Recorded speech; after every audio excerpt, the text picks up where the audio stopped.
I'm not happy at the way the industry's run. Okay. And I love this part. Never said this to anyone. He got offered to go and read for... And you said no. I said no. What's your sort of first impression? Did you have an impression of him, the band? Put me in the room a little bit. Well, it was packed. It was sweaty. When it started out, I'm like, what the hell is this? I can remember my best friend, who is an agent, said to me, you can't let this go out. This is disgraceful. You cannot. You've got to stop it. And I'm like, oops, too late. Too late. So I've read a lot of biographies about musicians that were born into post-war Britain. This kind of, there were still bomb sites and kids playing in homes that had been, ripped out of the ground and stuff like that. Do you have memories like that? I guess I'm asking an atmosphere question about what you remember about post-war Britain. Yeah. In fact, the house where I grew up, we moved from there. So from 1 to 12, I lived in a house that right behind was still bomb sites. Even when I left at 12, there was still bomb sites. Wow. And what did people tell you? Like, here in America, it was always the Great Depression.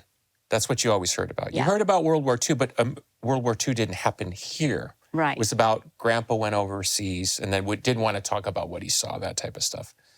But of course, Europe lived in the site of the war. So what did that feel like, and what did people tell you about the war?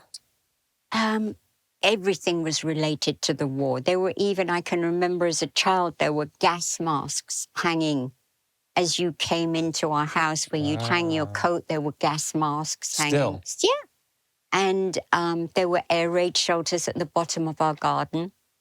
Wow. Yeah. Did that leave an impression on you in any way? I'm just curious. Yeah, because we all played on the bomb sites. It was right at the back of our house.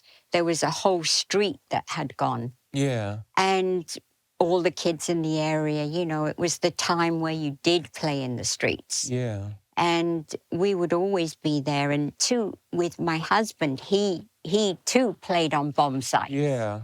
And it was just very much a part of our lives. It was, oh, you killed Jesus. You started World War II. Yeah. Because being a Jew, it was like you very much got. I never thought about it that way. Yeah. When I was a kid, I heard we didn't have as many Jewish classmates where I grew up, but the one kid that was, they'd say, "You killed Jesus." That's right. We no one even knew what it meant. No, but you used to say it. Yeah. And I used to hear it and go, "This guy Jesus." Yeah. Wow. Yeah. Yeah, because I was thinking about it in knowing I was going to talk to you, because obviously with Sabbath and Ozzy's music, you do feel that growing up in the horror of war. I mean, War Pigs is one of the great anti-war songs of all time. It's in the lyric. And even, the American and UK fascination with comic books and this idea of self-empowerment, superheroes and fighting the Nazis and all this type of stuff, Captain America. But I thought, it didn't strike me that it was part of your story that I know about, but I thought it must have affected you, and it certainly affected your family. Very much. And there was this guy called Mosley, and he was a sir, and he was a Nazi. And after the war, he was still hanging around in England. Oh, wow.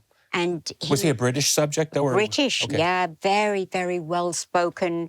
Used to hang out with the royal family.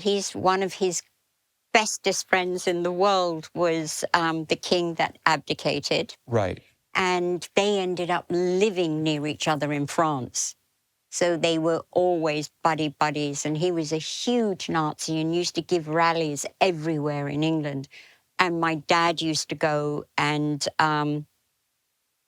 there would be fights all the time because the Jewish people would go. They'd be... This is pre-war? After. After, too? After, yeah. Wow, I don't know how anybody could defend that after, but... Oh, yeah. Oh, yeah. Big time. This always reminds me of that famous Monty Python skit where Hitler is Hilter. Yes. It's John Cleese, and he's like, Yes. he's running for local council. There's that funny. Anyway, sorry. They're the best. I mean, the funniest. I want to talk about your dad, but there's not a ton of information about your mother. And, again, we're in this world of information. There's so much information readily available, but if you want to dig deeper, it just goes into nothing. Yeah. And so I found some pictures of your mother in sort of ballerina costumes and her being a ballerina, and even some insinuation that you too wanted to be a ballerina. But I did, yeah. But tell me, was your mother like a vaudevillian, as what we would say here? Absolutely. And her mother was a choreographer. Okay. And my mum was a dancer. So she would be in my grandmothers would get troops of girls and put them out on different circuits. Ah, yeah. And so my mum was a dancer. Her mother was a choreographer, dancer.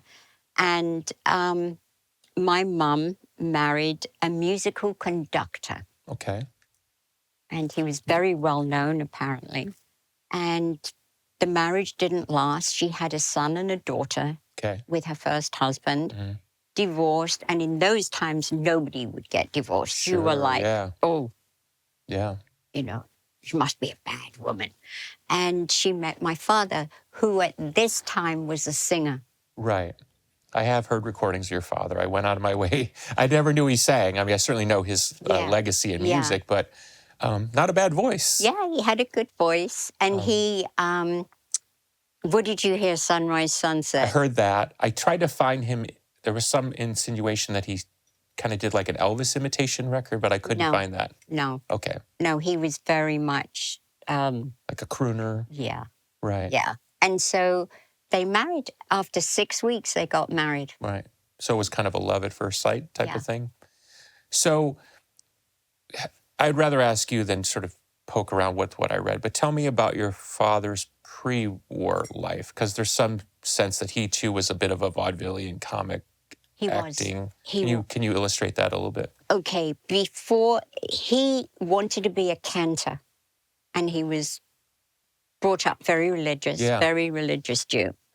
And he did all the training, and then just decided, no, I want to be an entertainer. Wow.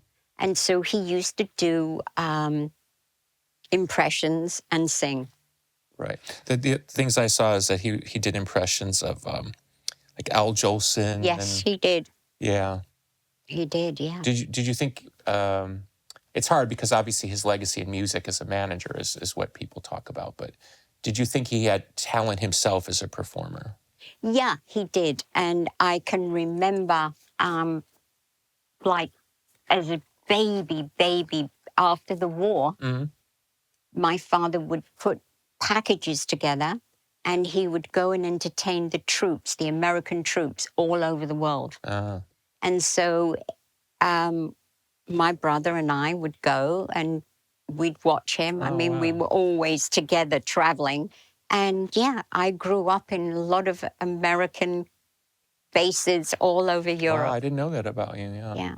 So I don't want to make assumptions, but he changed his name. Harry... He was Herschel Levy, Harry Levy. Yeah. And he couldn't get any work. And so he changed it to Arden. Yeah. That's such a painful thing, when I think back. Yeah. That people had to change their name. You have to deny what you are. Yeah. So you're born basically into show business. Yeah. Did you feel that? Because I think, my father was a musician. I just remember being a kid, like, there were always people around.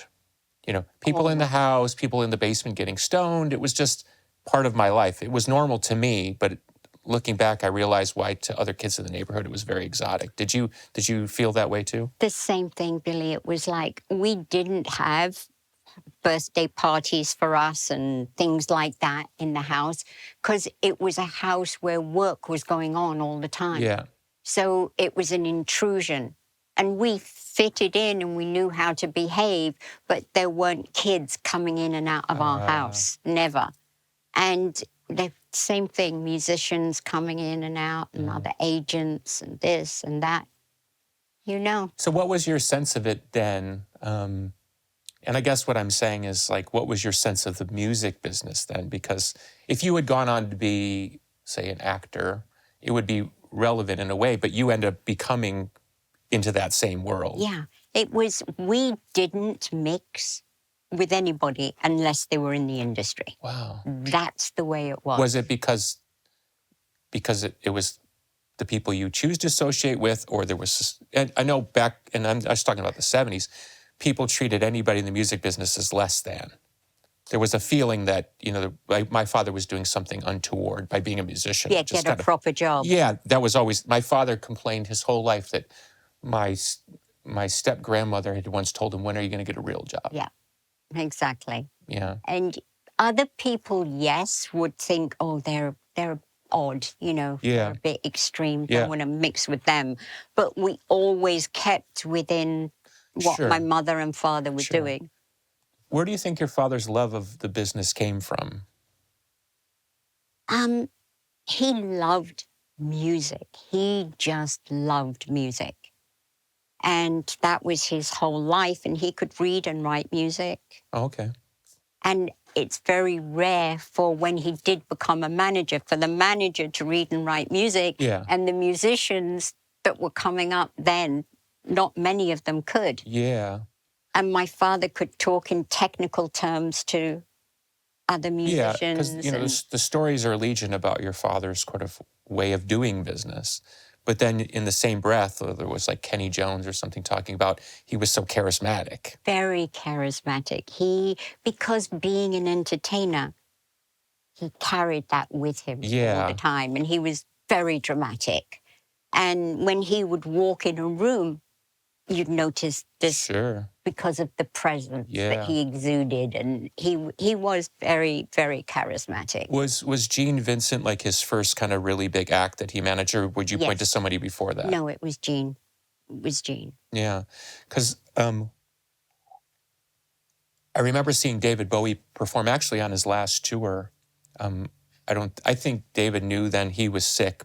Yeah. And did this kind of last tour, but he didn't tell anybody until later. But I remember he was very chatty in a way that he usually wasn't on a stage. And he told a story very deliberately about how seeing Gene Vincent perform around the time your father would have been managing him, basically in his mind created the Ziggy Stardust character. And that the way Ziggy stood on stage was a complete emulation because Gene Vincent had this weird motorcycle accident. Yes, he tells this whole story on stage. I never have heard that story. Isn't that cool? Yeah. Because that goes right back to your father's. He had a bolt between the knee, either side of his leg, and it went under his... Like a booted brace or something? Yeah, it was two metal rods. I mean, it was really bad. And he was really the first rock star that came up. He was unbelievable. Yeah. So... The first guy I ever saw wear black leather. Shades of things to come, right? Yeah. So you're, I think, 8, 10 around this time. So what's your impression of that world at this point? I mean, you're old enough to know, okay, this is Dad's business. These are people. Like, what's your impression? Because I always like to ask people, like, how they felt in the time. Because obviously we know Gene Vincent is a legend. Rock and roll has a lot of debt to Gene Vincent and Elvis and these great pioneers. But at the time, you're just a little girl, and there's Gene Vincent, like, at the office, or you know, what was your thought about somebody like that? Did you see him as having a different type of charisma, or did it strike you, I guess is what I'm trying to say? Yeah, because he had a very strong accent. He had a very strong American accent. Was it like Brooklyn, or I don't know his... No, it was like he would like slide his words, and with the booze too, he had a very slurry accent, slow. He would speak very slowly. So, in growing up in this musical family, who were some of the musicians or artists that you liked, even if they weren't managed by your father? Like, oh, it was all the people that my dad. I mean, I got to see amazing, incredible artists as a child, and knowing they were special, but then as time gone by, how special. I mean, I see. real Can you name some names? I'm just curious. Jerry Lee Lewis, James Brown in the early days, Chuck Berry, Little Richard, who was, I always kept in touch with him. Really? Always kept in Did he always know that you guys knew each other all those years? And then met Ozzy and the whole thing. That's so cool. Yeah, the Everly Brothers. Yeah, Adored them. Yeah. Brenda Lee, my dad managed Brenda Lee for a while.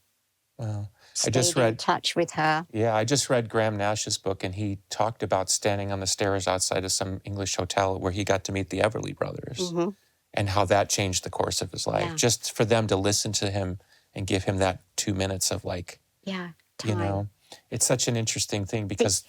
It's sorry for interrupting. No, I'm here to hear from you, not from me. Sam Cooke. Ah.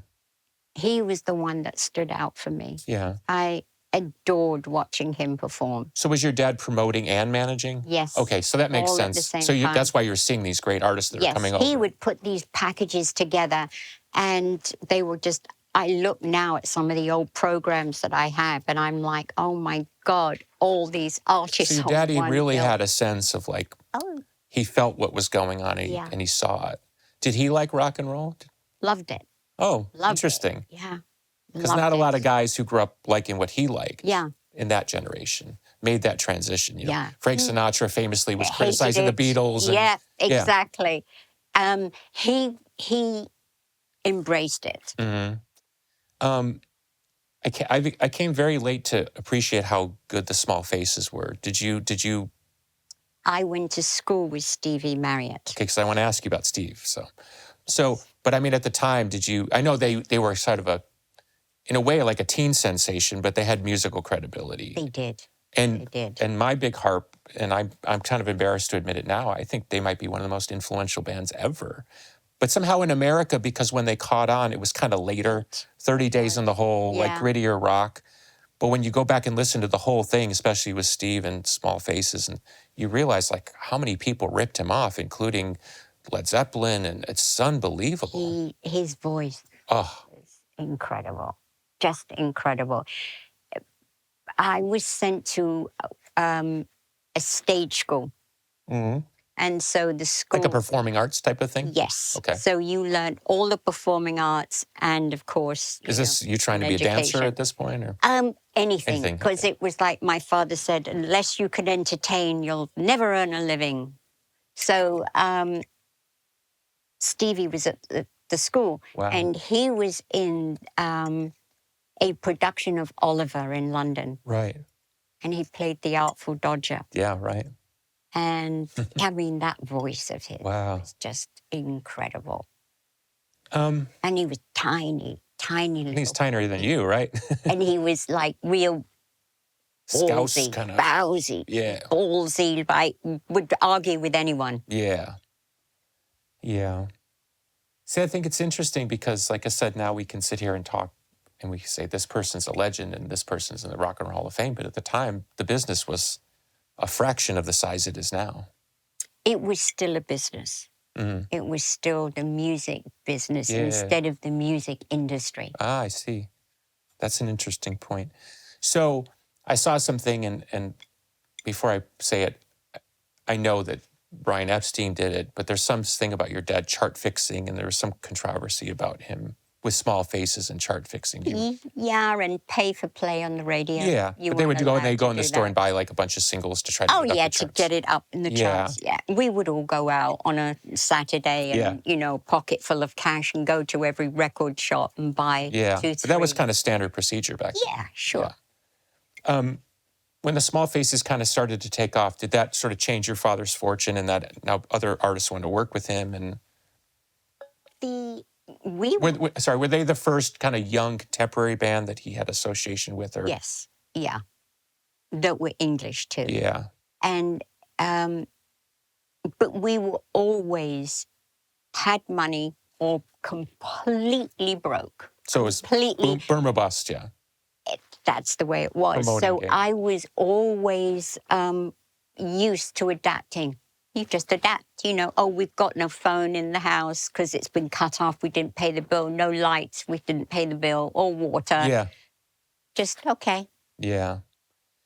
I saw a story, I think it was in Peter Frampton's book, where he was talking about he'd had the band The Herd. Yes. And I think your father had managed him. Mm-hmm. I don't remember the exact story, but it was something along the lines of like somebody came up and was asking Peter about working with your father. And Peter said something in kind about your father. And a few days later, a couple guys showed up. Yeah. Peter stepped outside the club and said, "We're going to talk to Don."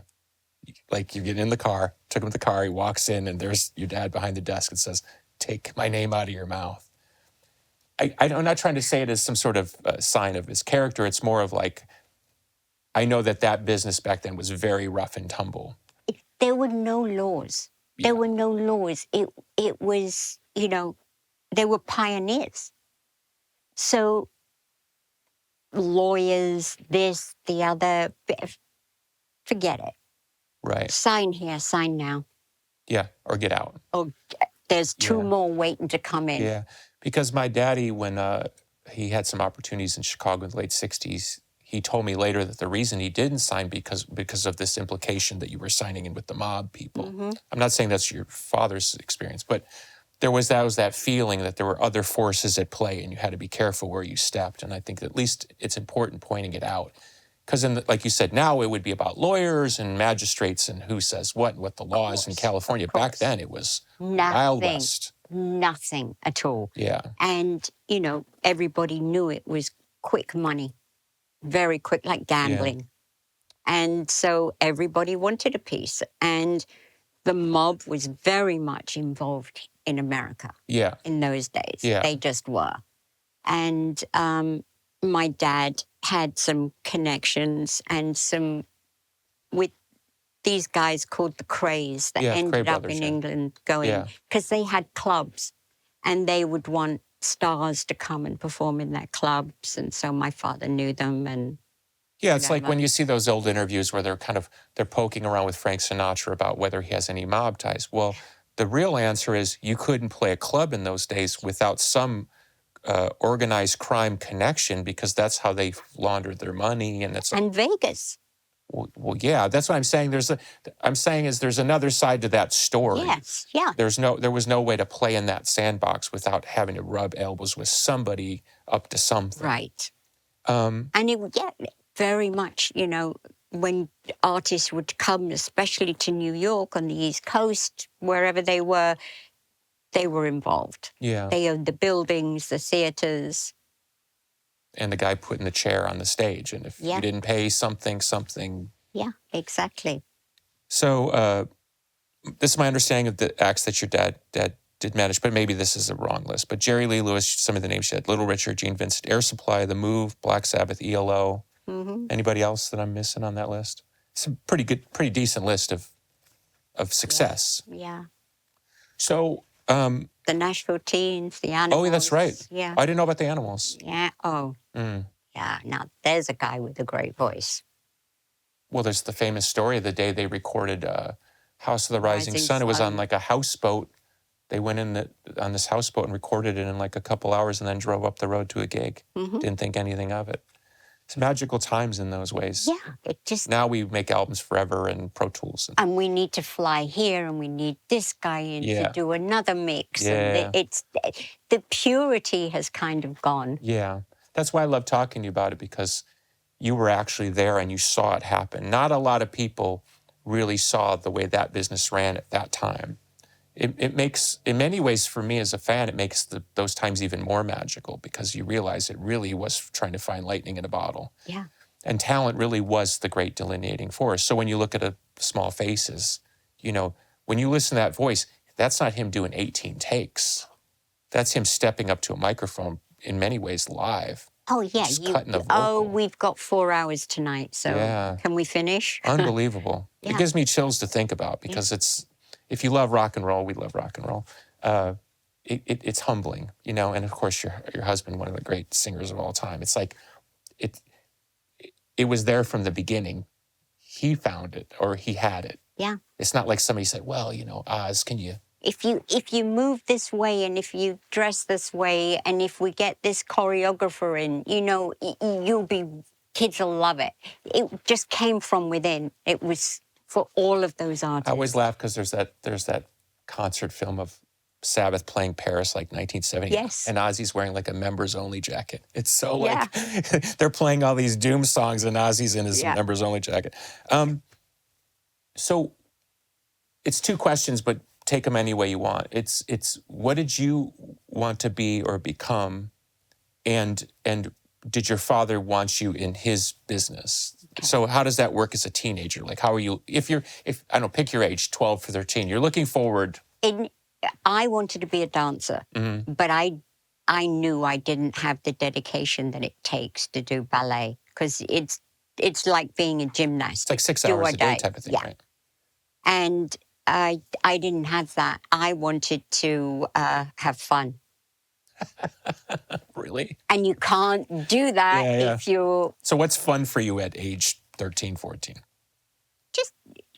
I went to all the gigs I could, all the TV shows where there was music on. There was this show in England called Top of the Pops. Sure. And so everything that was in the top 20, they would play, and certain artists would come in and perform live. So you used to go to see the live Top of the Pop shows? Yeah. And then my greatest joy was I got to host it once, and it was my greatest joy. How old were you when this happened? And I couldn't tell anybody there because they would think, oh, I see. You know, I've been watching it since I was this big. Right. But how old were you when this happened? Oh God, this happened. I must have done that in 2001. So 23 years ago. Oh, okay. Yeah. I was thinking it was back then. No. Oh, I see. And I see why loved it. Oh. Yeah. So when's the first time you saw Ozzy in real life? I saw Ozzy at 18, and they played a club in London called the Marquee. Mm-hmm. So that would have been, what, 1978? No, 76. 76, okay. And no, why am I saying that? No. 70, 71. Oh, that early, okay. That early. Okay, right. 70, that's what I was trying to 71, understand. Yeah. And there was all the talk in the office, because I worked for my father then. I left school at 15. You could leave school at 15 in England. What are you doing? What are you doing in the office at this point? I am the receptionist. I am learning the business, and I was a receptionist. How are you as a receptionist? Terrible. And terrible, because I used to answer the phone, and I would answer the phone with different accents on, because I'd get bored. And I'd done all the accents at drama school, so I would be American, I'd be all of this, so I just used to play. But there was all this talk in the office that there was this band called Black Sabbath that had a stupid manager from Birmingham, and their album had just come out, and there was all of this talk about this album. Nobody's heard music like this before, and it was, you know, a small business, so everybody was talking. And they were coming to play in London at the Marquee Club.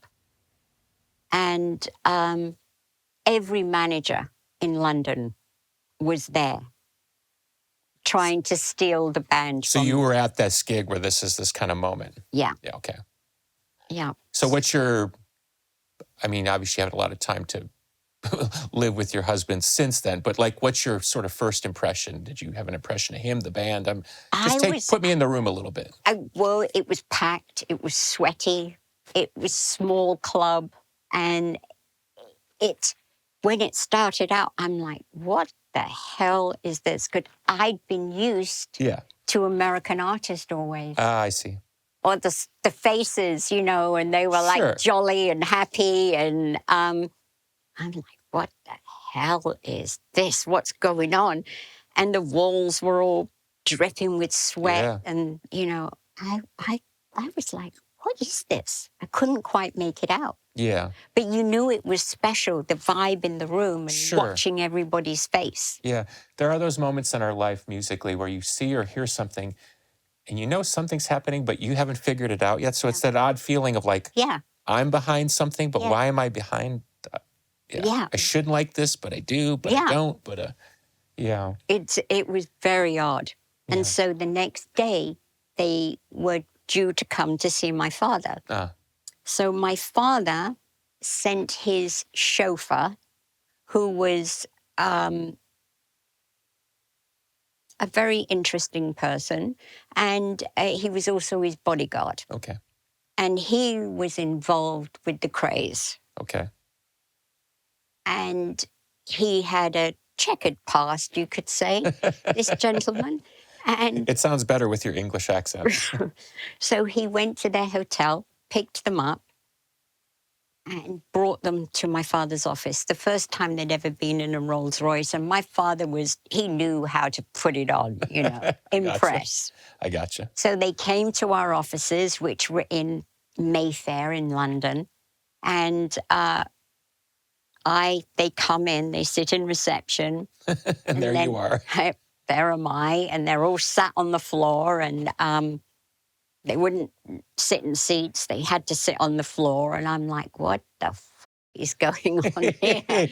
And I'm just taking my calls, trying not to have eye contact with anyone. And then I showed them into my father's office. And then this gentleman, his name was Wilf, who was my father's bodyguard and chauffeur, was to drive them back to the station where they were going home to Birmingham. And he didn't. He took them to a pub. Okay. And one of the guys who worked for my father, in fact, he used to be Gene Vincent's tour manager for my father when Richie Blackmore was in the backup band. The Blue Caps, they were called. Right. He joined the meeting. He used to tour manager for my father, but he was working every day in the office, this guy. And so he met Wilf. They sat down with Sabbath. Sabbath told them they were terrified of my father. And Wilf and this guy, Patrick, said, yes, and he'll steal all your money. You don't want to go with him. He will beat you up. He'll do whatever. And they were terrified of him anyway, because they'd heard stories. And that Friday, Patrick and Wilf left, and they took Black Sabbath. Well, they didn't take them because we never had them, but... Oh, I get you. I get you. Yeah. So, to the romantic side of the equation, you're looking at your future husband. You don't know he's your future husband. Do you have any stars in your eyes? Did you feel any? At that point, I was so like, oh God, I can't look at them. I'm embarrassed. I'm like insecure. They were kind of motley back then. Yeah, they were. And I was like, oh, I'm embarrassed to look at them. I was used to people coming in smartly dressed, smelling great. Sure. Vibe. Oh, yeah, very sophisticated London. Yeah. Yeah. And not them. Tony Iommi, because I got to work with him once on something, he was telling me about when they would come down from Birmingham to London, they would feel like aliens. Yeah. And the press would treat them poorly, and they couldn't wait to go home because London to them was this alien place. Really strange for them. And when they first went to America, it was even worse. Can you imagine them in New York? They were scared to leave the hotel. Well, so at that point, there's no nothing. Yeah. Nothing. Do you remember talking to Ozzy back then, or? No. I'm just curious. It's the romantic side of me. We had nothing but Wilf and Patrick, who left, who took Sabbath, and of course, huge record sales, huge tours. I spoke to Patrick. I had a friendship with him. He'd worked for my dad forever. He was always very nice to me. Not with Wilf, I didn't have a friendship. He frightened me. But with Patrick, I did. And so I used to go to a few gigs. My dad didn't know. Okay. And then I got to meet Ozzy. I'd take girlfriends and we'd go and see a show when they were in London. So then you got to know him a little bit socially. Yes. So then over time, I got to know them. And Tony. Okay. And then Tony would come into town. into LA. When I moved to LA, he would call, we'd go hang, Okay. and that sort of thing. Just very, nothing special, just other Yes. warm, nice, Yeah. how you doing? So take me a little bit through, how do they eventually end up with your dad?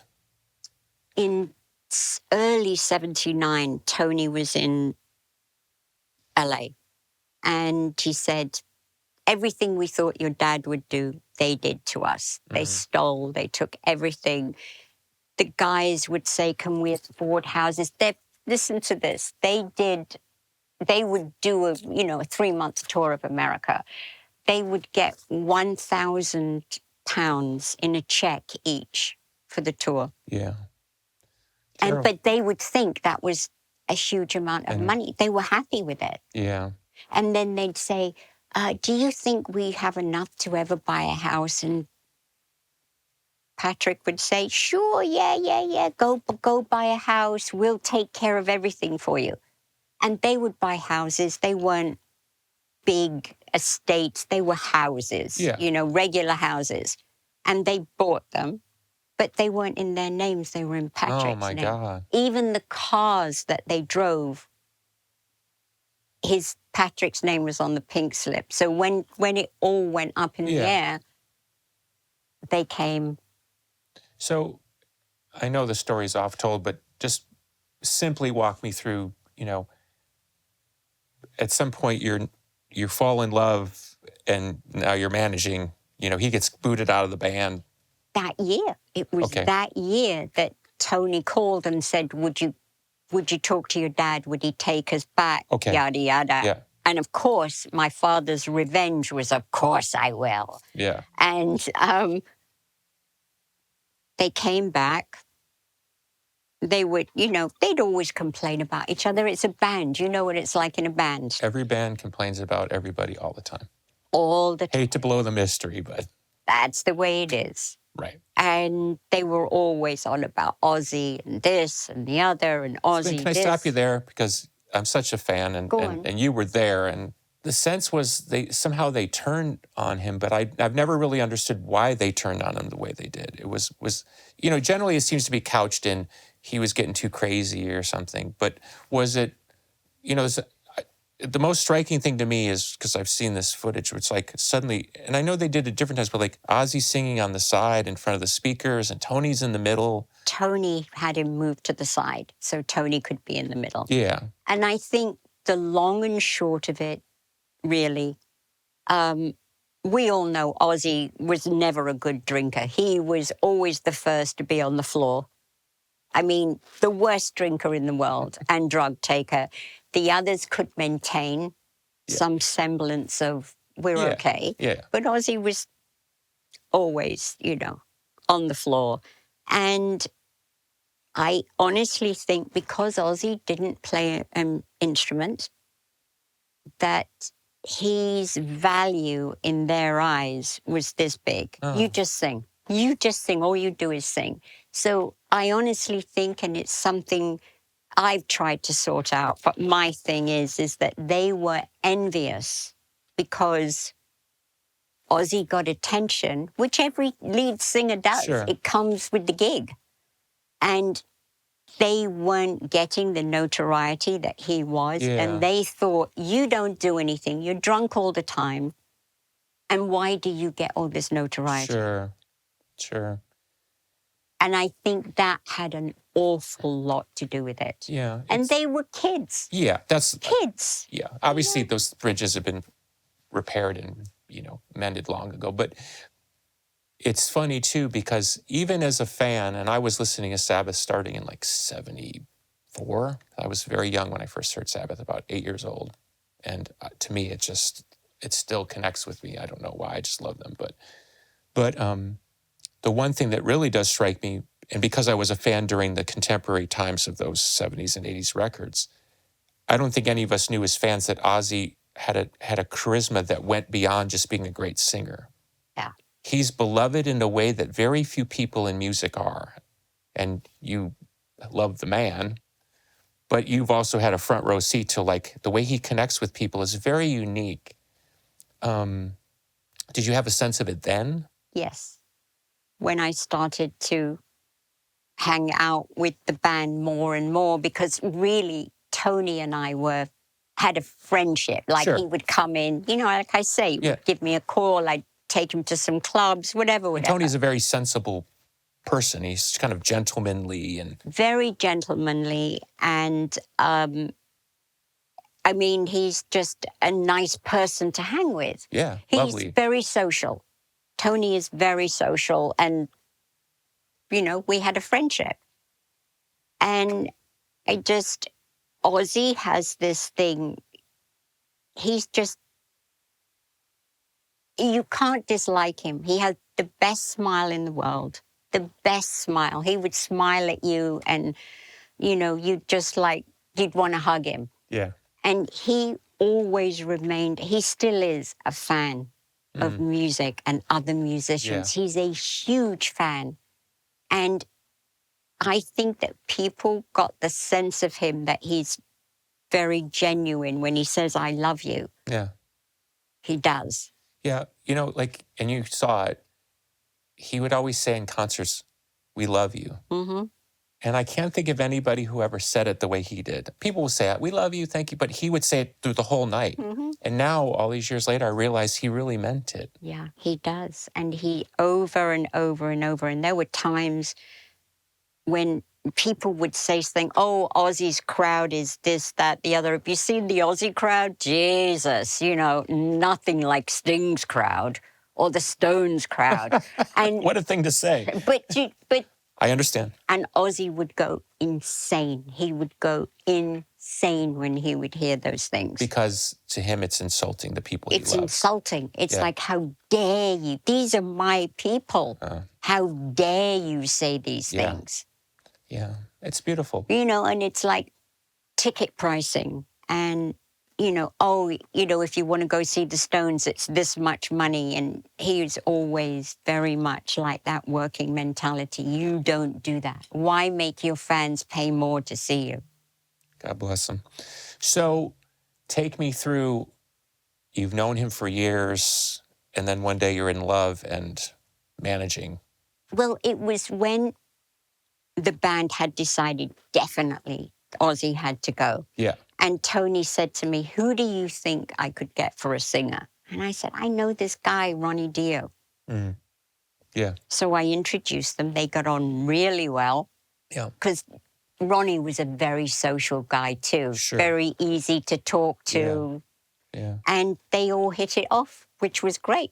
And they got rid of Ozzy, which was not great for Ozzy, because he didn't have any confidence in himself. Yeah. So he thought he was like over. Embarrassed to go back home to see his wife and kids. Embarrassed to tell them. And then my father and we just said, well, we can keep both. Why not? I see. That's what we do. So did you kind of take over sort of day-to-day management or? Yeah. Okay. So where does this lead to your father accusing you of stealing him and all that? Because I realized that Ozzy's record, I realized with Jeff Lynne, I used to work with all the time, and Roy Wood. But for context, Ozzy was signed to Jet. Ozzy was signed to Jet Records. Yeah. And then Jet Records was distributed by, in those days, CBS. It's now Sony. Sure. So we wanted out because I knew for Ozzy that you wanted out, or your father wanted out, or I wanted Ozzy out because I knew he would never get any money. Never. My dad used to wait after the first tour. Where's the money? Give us the money. Because then you used to get paid in cash still in those days. Sure. And I'd have bags of money, and he'd say, where's the money? And I'm like, we've got to pay crew, we've got to pay this, that, trucks, buses. And I just knew that we would just be workhorses. So Ozzy was still under a contract at Jet, even though he'd been kicked out of Sabbath? Individually. Did he have a key man type of thing? Or? It was all, whenever my dad signed anybody, it wasn't just the band, it was the band and individual. So nobody could? No. Okay. So do you go to your father and say, he needs to get off of this? And is that where the split starts to happen? Or My father at that time was going through a lot personally, and he had decided to leave my mother, and he'd got some young woman that he was living with here, and his head wasn't in it. All he wanted was the money. I see. I mean, he always wanted the money. My father's attitude was, I'll make you a star and I'll take the money. That's the, okay. So what happened first? You taking a bigger role in Ozzy's musical life or falling in love? Like, how does that, what's the sequence there? Taking care of Ozzy. He was married, 2 little babies, and it was one of those cases of having such belief in him that this is going to work. And Did you just feel it? yeah. And then when, of course, when we met Randy, it was, you know, we were like the 3 Musketeers. Right. And I managed Randy. And he was under contract to me, not my father. I didn't know that part of the story. No. No. Very good. And I learned from my father. Well, you are his daughter. And it was just a very magical time when you believe in something so much and your whole being is in it. And I had a lot to prove. Ozzy had a lot to prove. Randy had a lot to prove. Sure. So it was like, that's all we did was work. Would you say at that point your faith was greater in Ozzy than Ozzy's faith in himself? Yes, because he didn't believe in himself. He kept saying, I know I can't do it without Sabbath. Wow. You know, nobody will want me. Nobody will remember me. They won't care about me. Yeah. And I'm like, nah, you can do it. Yeah. I have this beautiful memory of playing basketball in my front yard. You know, we had a little hoop, and they said, coming up, the new song from Ozzy Osbourne, the former lead singer of Black Sabbath. You know, but then they went to commercial. Yeah. So I'm just out there shooting baskets. And so it would have been Crazy Train, I think, would have been the first song. And it was that one of those moments in your life where you stop and you go, what is this? Because I'd heard all the Sabbath records, and I certainly recognized his voice, but it was like, it felt like this lightning bolt, like something is happening. Yeah. And I couldn't wait to hear it again. I felt like I was at the middle of something so new. I could really feel it. And I was, 14 years old playing basketball. But I remember stopping and just looking at the boombox, because whatever you all had created in that moment, it was shocking. It had that, like great music has a way of feeling like you're fast forwarding in the timeline all of a sudden. So back to your father's on the business side. So did you guys have an amicable, okay, I'm going to manage him, or he didn't refused, or like, just walk me through the business side of it all. He wasn't actively working, my father. He was there, sure, but he wasn't actually physically doing anything. I was doing Oz it is under contract to my father. To your daddy. So how does that work? Well, I was doing all the work. He paid him his advance for his first album, which was $50,000 for Blizzard. But we back-to-back made 2 albums. Right. While you were waiting for the first one to come. Yes. I wanted to ask you, was that waiting because you guys knew you had a hot record and you were trying to set it up? I just said, we're going to spend so long touring the world that we need to have a record come right away. So we did them back-to-back. Yeah. And my father hadn't paid Ozzy or Randy for the second album. Okay. And I was like, you can't do this. They won't. And I would lie and I'd say they're refusing to go on stage until you pay them their record advance. Yeah. So I was like playing mind games with him. And because I wasn't on his side, that was really the thing that broke. He saw you as siding more with... Yes. Okay. And then he would be him against us. And we were this force, and it was just like breaking worldwide. Sure. And he wasn't a part of it, and they kept saying, Randy's terrible, he's got to go. Because... That's crazy. They didn't have control of Randy. I see. So they wanted Randy out. Okay. And we're like, no, he ain't going nowhere. He's staying. And my father, we would hardly speak. And then 1 year went to a year and a half, and it was hostile and But Ozzy's still under contract, your daddy. still under Okay. contract. And then we said, we're getting married. And we want out.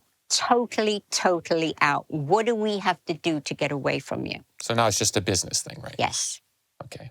So he said he wanted $1.5 million and an album. And in those days, you know, it was a load of money. That's a lot of money. So That's still a lot of money. he wanted $1.5 million and another album. So we said, okay. So I had to go to the record company and say, Ozzy's going to be leaving Jet. You want to sign him directly, which they did. So you got the future advance to... You've got it. Okay. And so they gave me the money to pay my father. And then we gave him, we're thinking, oh God, what can we give him quick to get rid of him? Like a live record? A live Sabbath record. So it was like, sorry to the fans, but we had to do this. Yeah, I like that record still. So it's kind of fun. So that's got rid of him. But I did get rid of my father. My father was... Wherever we went, there was somebody, you know, he'd send his little Italian guys that would turn up at gigs and say, the publishing, your father still wants Ozzy's publishing. He's not giving up on that. And the guy would sit there and he'd have his foot on the coffee table and he'd have a gun in his boot and he'd pull his trousers up to try and scare me. And I'd be like, I don't give a shit what you've got in your boot. I don't give a shit. Yeah. Wow. He's not signing. Wow. Yeah. And so it was hell. It was hell. I was going to say, my father. The little girl in you's got to breaks your heart, no? Oh, my God. It was like my father had died. I was pining my father. Pining for my father. Because up to then, you guys had a good... Yeah. Listen, with ELO, I stood behind him with everything. And I was, you know, Jeff Lynne was a friend of mine. Right. He lived at my house. Him and his first wife lived at my house with me in LA. It was like a family. Sure. And then when Jeff said to me, your father owes me $4 million. And I'm like, $4 million? No, he doesn't. And that was, Jeff was the thing that actually turned the light on in my head that what people were saying was true. So walk me through a little bit of what it's like to manage the man that you love. It's very difficult. It's very difficult, Billy. And even he says, somebody asked him that question. What was it like being married to your manager? And his answer is, I never knew who was talking to me, my wife or my manager. A bit of both, maybe. Yeah. Well, in many ways, what you would think was best for him as a wife and for your family is probably the best thing for him, too. In reflecting on your managing of Ozzy, I think not only have you done an incredible job, and I can give you some specifics of why that is, but I also think that you were very ahead of your time in figuring out that what Ozzy brought to the table and Ozzy's ability to connect with people, you broke him past the boundaries of music, which nowadays is kind of standard operating procedure. But you figured that out way earlier than most people. I don't think anybody in the music business circa 1986 figured that Ozzy had tons of money in him in 50 different directions. Yeah. Did you have a prescient sense that that's where the business was going to go, or that's what just how you saw a good business? Does it make sense? Did you have a vision of it, or that's just what you felt? I just felt that Ozzy, do you want to know the biggest mistake I ever made with Ozzy? You're going to admit to a mistake? Yep. Right, I had several, Billy. We on. could be here all night. I got to get ready for this one. He got offered to go and read for Pirates of the Caribbean. And I've never said this to anyone. And you said no. I said no. Now, wouldn't he have been perfect? He would have been perfect. I know. Maybe it's not too late, but God bless. But Yeah. that's funny. God, it's interesting to think of him in that thing. Yeah. Because when Johnny wanted Keith to be a pirate, do you remember? Yeah, of course, yeah. Yeah. I love that. The glib version of the question is, how do you balance someone who has addiction issues with, making those important professional choices? But I know in your world, it's so much more personal than that. You know what I'm saying? So, and you're a person who's, to the best of my knowledge, I mean, you're basically always been sober. Yeah. I don't think I've ever seen you drunk or high or, I mean, this is the person that I know. Drugs were never Sure. So, ever my thing. But stepping outside the rock and roll conversation that we're having, anybody who's struggled with a partner who's struggling, that's a tough thing. And then when you amplify it into the public sphere, that makes it even more complicated. So did you have a plan? Did you think, I just have to manage this? Like, as you're going along, how are you figuring this out? After I had my kids, because we had them very early and there was only a year in between each one. They call that Irish twins. But your whole life changes. You know that. Your whole life changes. It's all about your kids. Everything. And Ozzy left 2 children with his first wife. And I saw what the children would, the disruption, what it does to kids. And I thought, I can't have this happen again. And another 3 kids.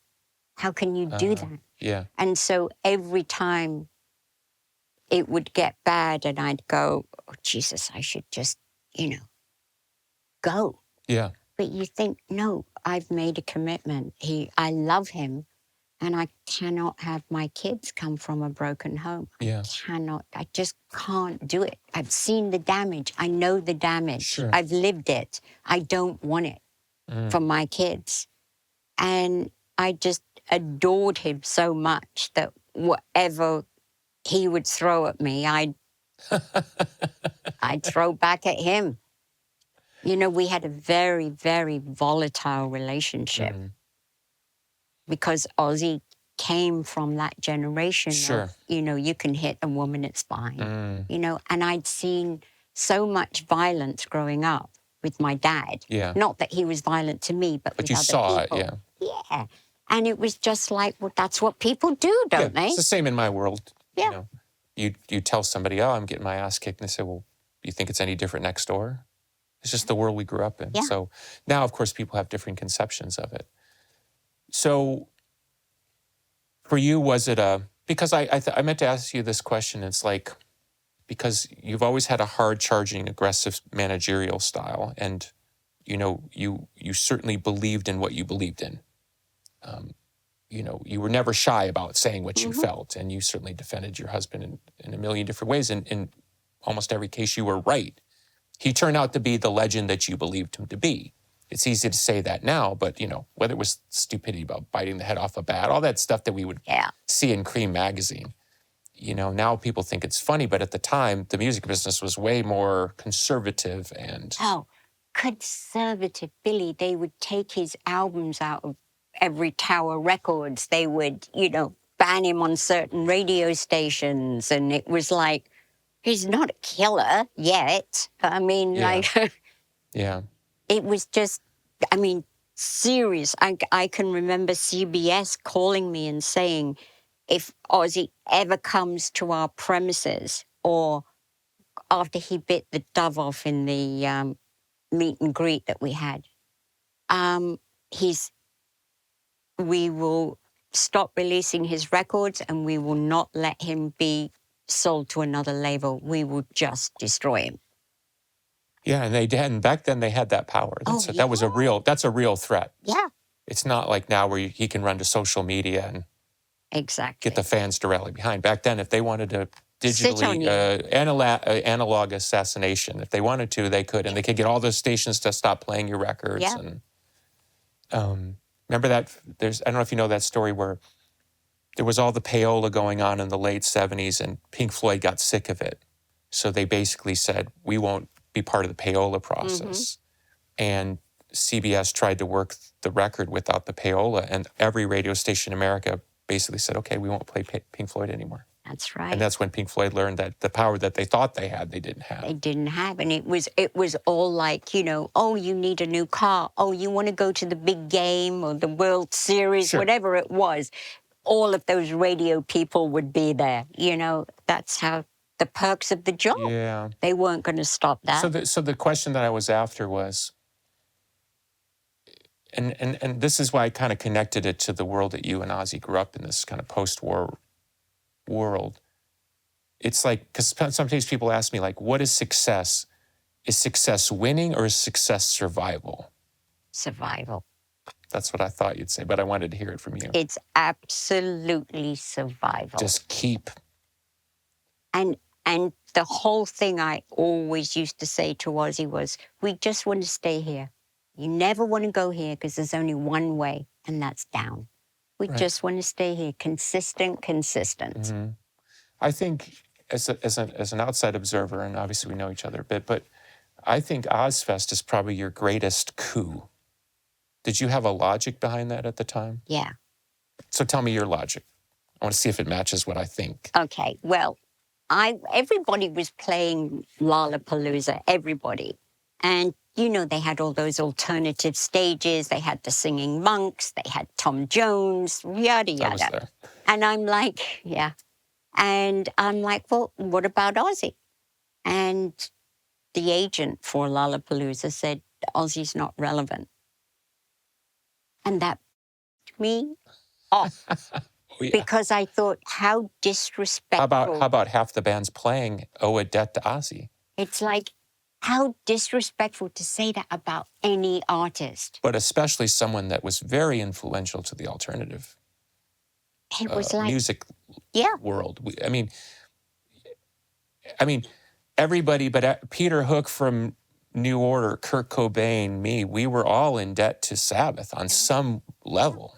Sabbath is one of the weirdest bands in the world in that they really get love from the alternative community in a way that almost no metal band ever has. No, I never will. It's Probably. Like, it's, I can remember Ozzy was at a studio and Kurt was in the studio and he, in another room in the studios, and he came in and he'd written Ozzy on his knuckles. Okay. That's all you need to know, right? Yeah, and it was like, Ozzy was like, oh my God, that guy in that sweater, you know, the one? That little kid. Yeah. I want to talk about your life in television, because ultimately this interview is about you, and you've had a very interesting life. But I don't know how to frame the question, so maybe you can frame it better than I can. But there's been a lot of fighting. There's been a lot of skirmishes. Does that come from a sense of, again, the need to survive? I need to defend what I'm after. Does it come from a sense of justice, or, you know, like the one thing I do know is you don't like bullshit. No, I don't like to pretend. And the thing is, for me going into TV, I looked at it as a manager. I'm not an artist. I'm a manager. Yeah. I don't have an artistic bone in my body, but I just look at it as if... Sure. But did you ever have aspirations of, it sounds glib to put it, but like making it about you? Because... No, never. And it came as a complete surprise when I was asked to do things when we finished the Osbourne. Yeah.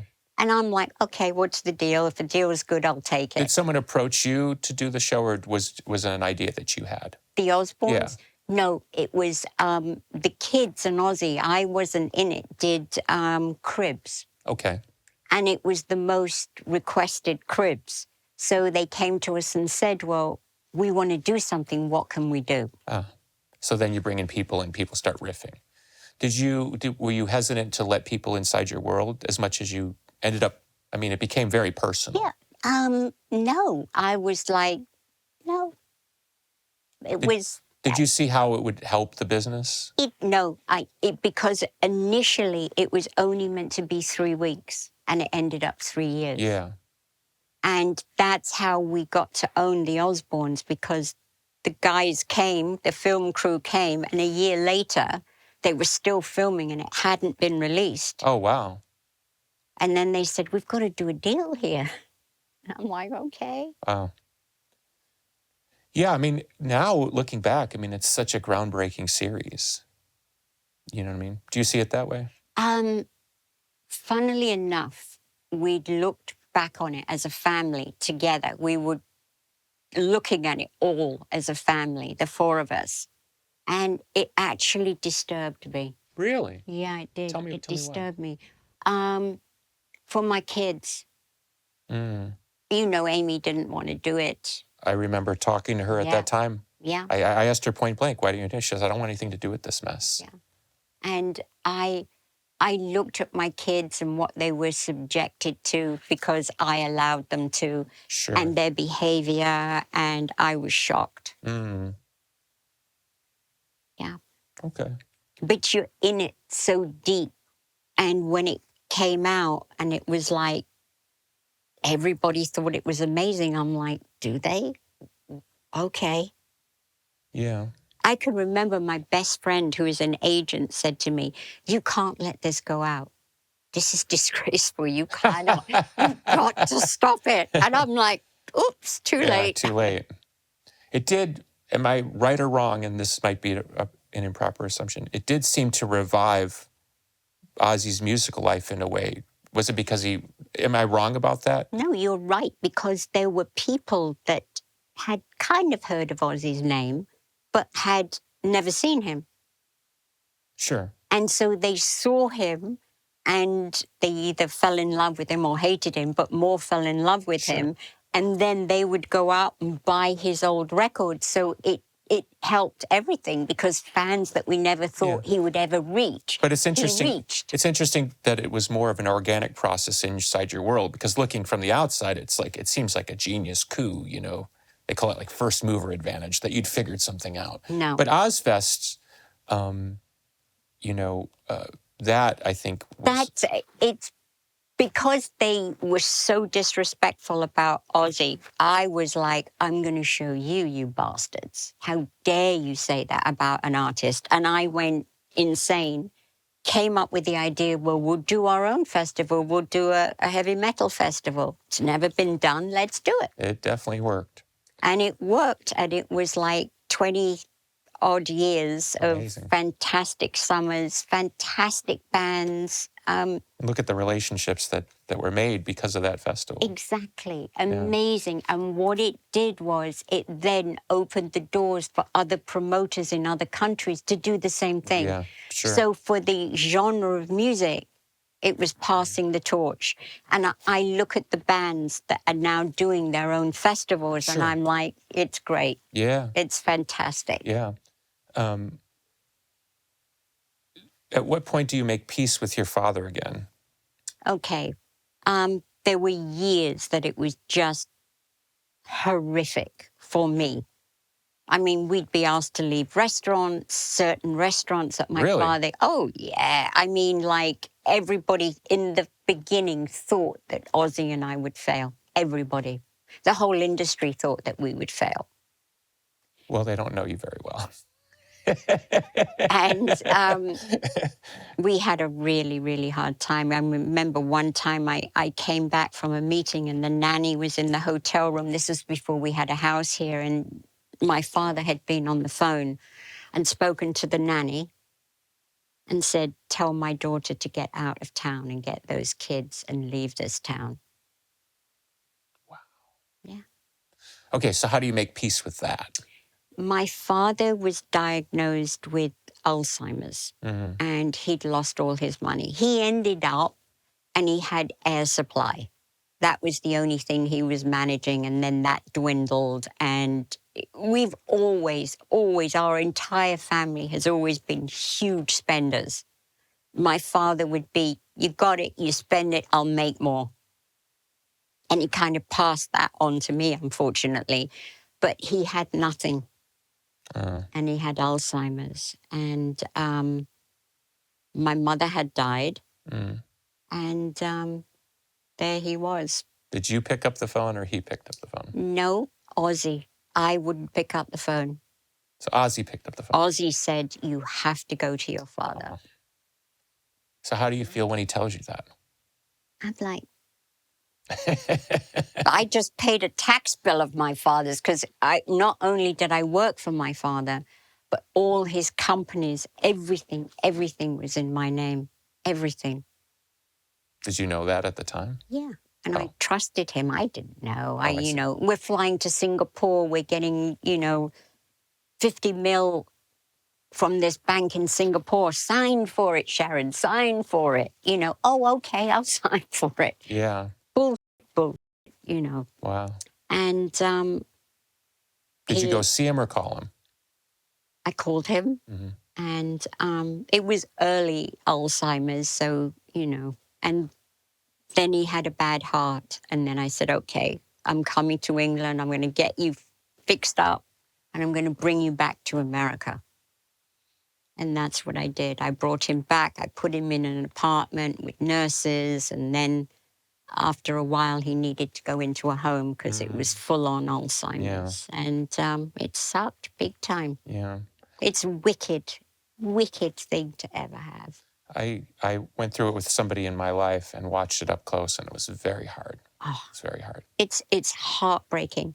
And I used to have a sound system in his room for him so he could listen to all his favorite music. Sure. And he would sing along, but you ask him how he's doing, nothing.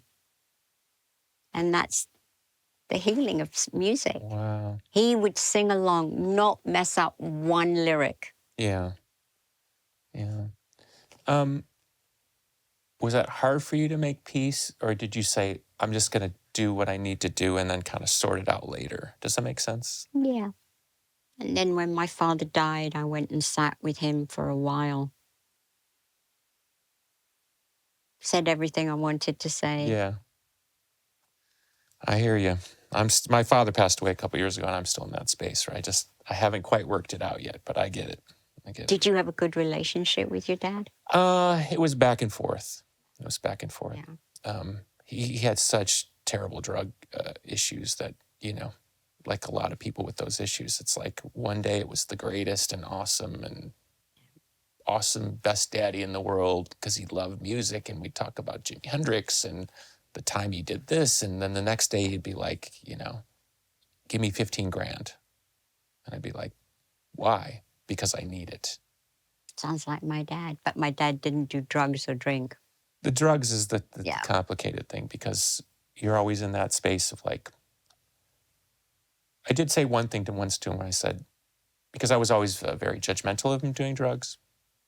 And I said to him, I think I understand now, Daddy. And he said, what do you understand? And I said, I think if you hadn't done drugs, you would have killed yourself. And he said, that's true.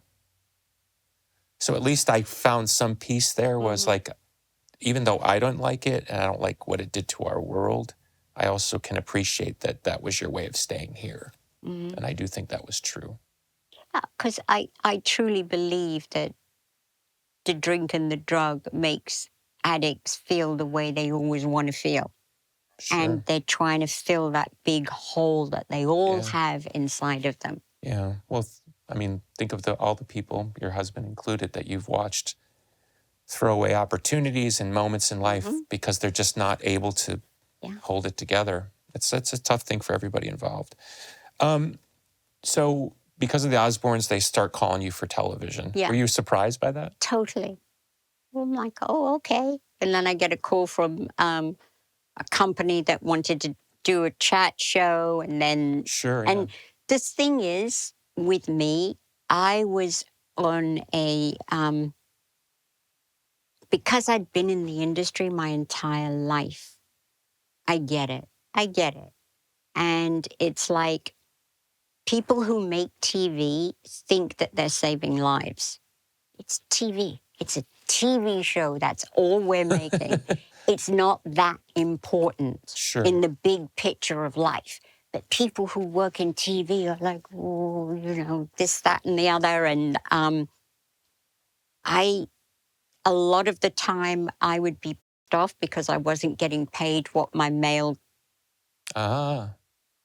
counterpart was getting I have a paid. feeling that didn't sit well, No. well with you. No, and to me off big time. And a lot of things that they were doing I didn't agree with. But I played the game, and then in the end I was getting greedy. And then it's like, what am I doing? Sure. You know? Yeah. Again, we're not saving lives here. Yeah. It's just TV. And it's and everything I've always said to artists is, if you don't want it, someone else will. You're replaceable. Oh, yeah, for sure.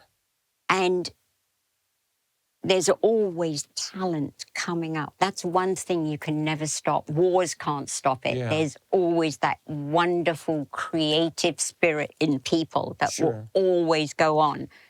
And I was just like, I don't need this. What am I doing? What am I doing? I'm prostituting myself out for a paycheck. Was the attraction that it was good for business? No, it was, okay, I've done it. You get on my nerves. I don't really like it, so I'd leave. Or then I would have an argument with America's Got Talent here. I fell out with horribly, NBC. The people who I fell out with have since been let go under bad circumstances, and I'm very happy about that. And it was awful. The situation with NBC was horrible. They had offered my son a reality show, which was a SAS forces with celebrities, who's going to win, this sort of thing. Okay, sure. And my son had always loved extreme sports and things like that, shooting and all of that. And he was really up for it. And he got diagnosed with MS. Right. And we had to tell them. And then they went, oh, no, you're a liability. We can't have you. And they just chopped him off at the knee. And I said, well, why doesn't he host it? Sure. He knows all the language, everything that you're doing. Let him host it. No, he's a liability.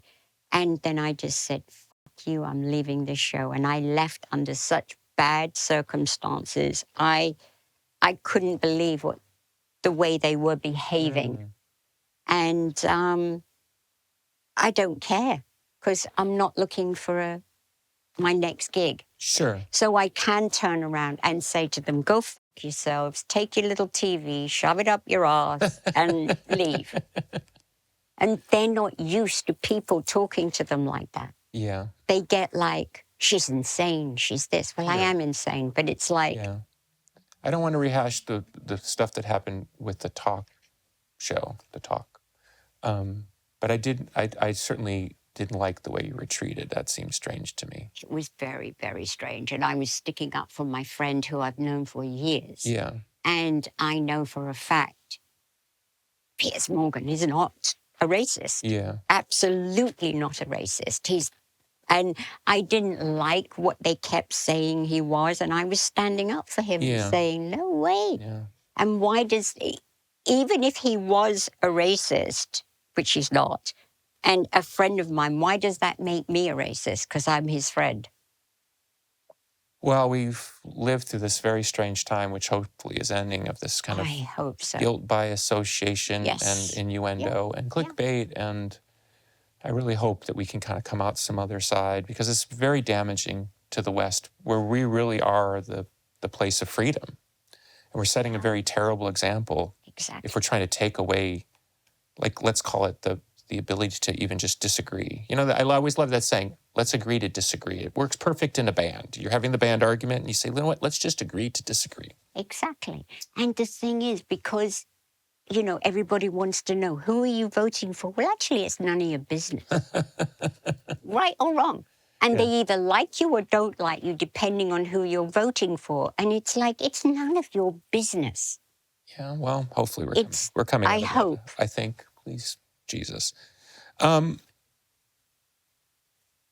It's sort of a general question, and you can take it any way you want. You've had health struggles, and thank God you got through that.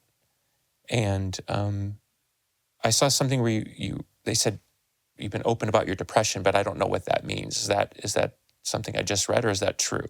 No, it's true. I've had it for years. And Do you think it's chemical, or is it sort of unresolved stuff? I think back now and things that I've learned and read, and I honestly think it was, I was born with it. Mm. I've always had that, put on a jolly face, showbiz face. And then, when everybody's gone, you're like this. Mm. And I've always had it. And then something else, I didn't realize that I had ADHD until last year. That's pretty late in the game to figure that one out.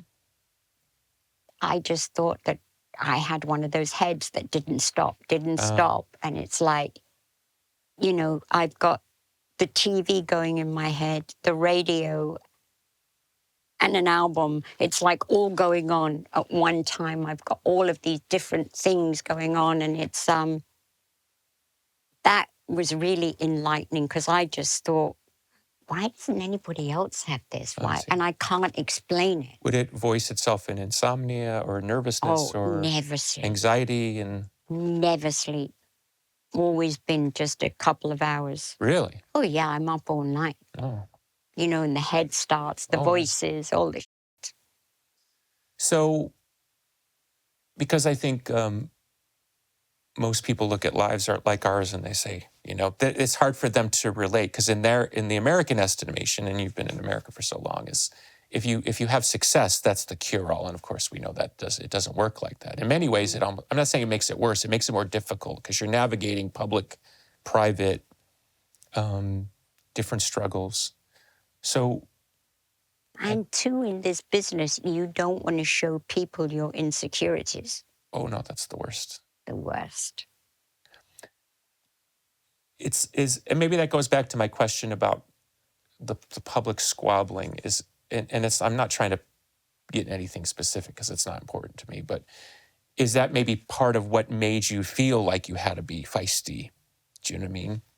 It's like, sometimes it's easier to defend the front gate than when somebody gets to the door, I think a lot of it had to do with my time that I was born and also what I did for a profession. There wasn't many women doing it. Okay. If you were a woman, you were what they call the secretary, and you go and you Sure. do your letters and you do my appointments, and that's what women do, and you look nice and you take care. When you started managing Ozzy in 1970, whatever, I mean, how many women managers were there in the world? I think one, Billy Joel's wife. Right. But it's it is very much a boys' club. Unbelievable. And the record industry in those days was go to a strip club, get some hookers. Oh, we go to a game and then we go to the strip club. Or golf or everything. So you were never accepted. And it was either she's here because of her father, or her he's husband. powerful, or her husband. And it was like, no, fuck you. And it was... No one says fuck you better than you. It just has a ring to it. But it was just something that I had to survive. And this is all I know. Right. I didn't know anything else. Okay, this is how I live. So have you survived? Yeah, and done extremely well, learned a lot, horrible mistakes, but nobody's perfect. Nobody's perfect. So what hills are left to climb for you? I mean, you have done it all. To be a good grandmother. Oh, I like that. Yeah, a good grandmother. Be wise for my grandkids. Yeah. Teach them wise things. And take care of my hubby. Yeah. I saw the speech he gave at the Rock and Roll Hall of Fame. I guess what I'm after is, it seemed that him getting in on his own was really important. Not because he didn't deserve it. Of course he deserves it. He should have been in long ago. But it seemed to strike a particular nerve in him. Is that accurate? Yes, because he still thinks, a part of him still thinks that he's less than. It's amazing. Yeah, it was. Well, maybe that's part of his charm, because he really is that guy, I mean, I've met him many times, and he really is that guy. Yeah, he is. He doesn't have a bad bone in his body. It is kind of remarkable. He doesn't, and he has no jealousy. He's happy for everyone that does good, and he is a very delicate soul. And it sounds crazy saying that about Ozzy, but he's a very delicate soul. But all people, I honestly feel that, again, it comes with being a creative force. Really, all artists are delicate. Yeah. Last thing I want to ask you, because your lives are so intertwined, when did he retire? Like, you remember there was the retirement tour?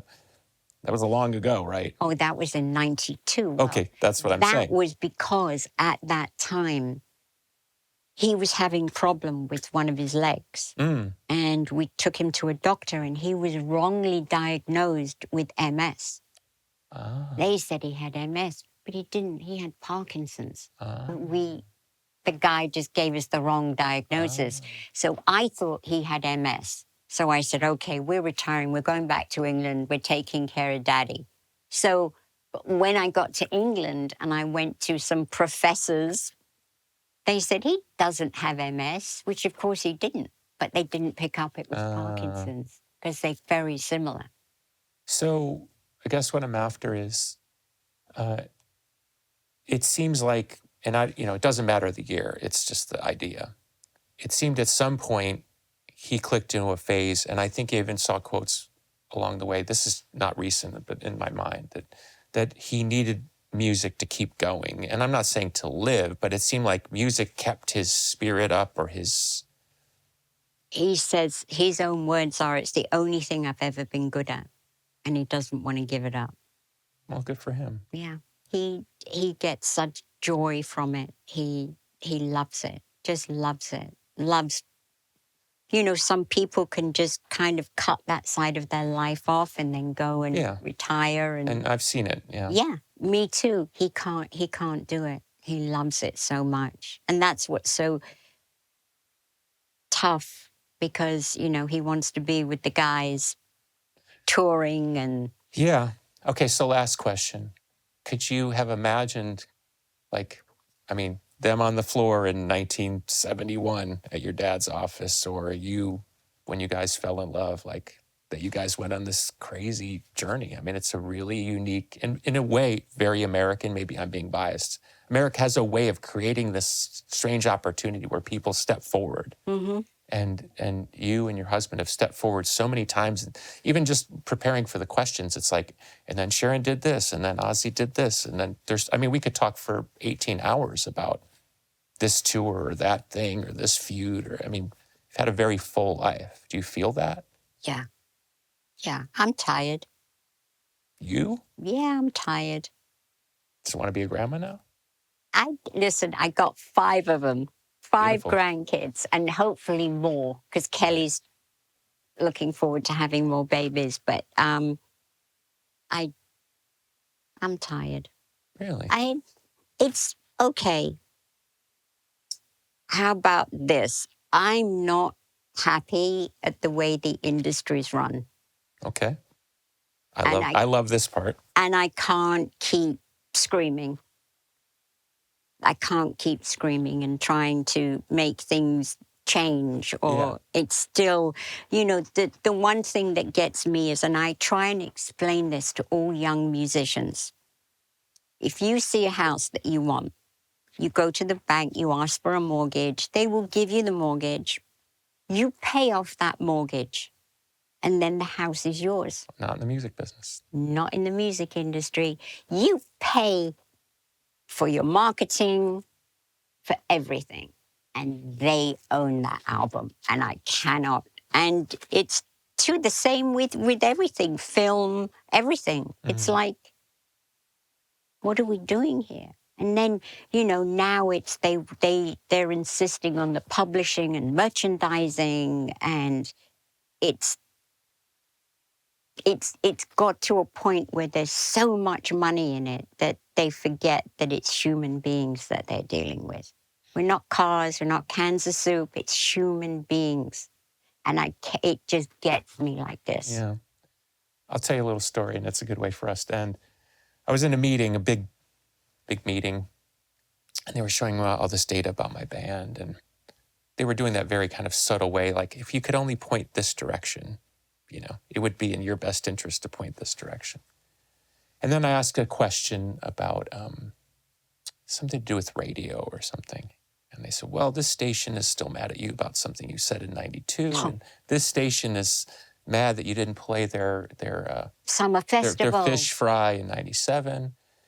And they just kept going on. And I'm not a person who's quick to lose his temper. I'm actually, when I get mad, I get really mad. I don't think you've even ever seen me really mad. But I haven't, never. I have a horrible temper when I do lose my temper. And out of nowhere, it was like, you know, something snapped and I slammed my fist on the table. Mm. And everybody kind of did one of these, like, what the f-? And I said, quoting Popeye, I am what I am. The thing that makes me great is the thing that makes me terrible. The thing that you think makes me remarkable is the thing that makes somebody want to puke in a bucket and never hear my voice again.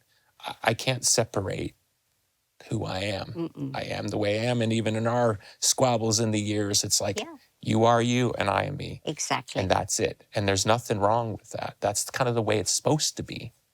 They're trying to saw the edges off of the true weirdos and the true one-of-a-kinders, you know?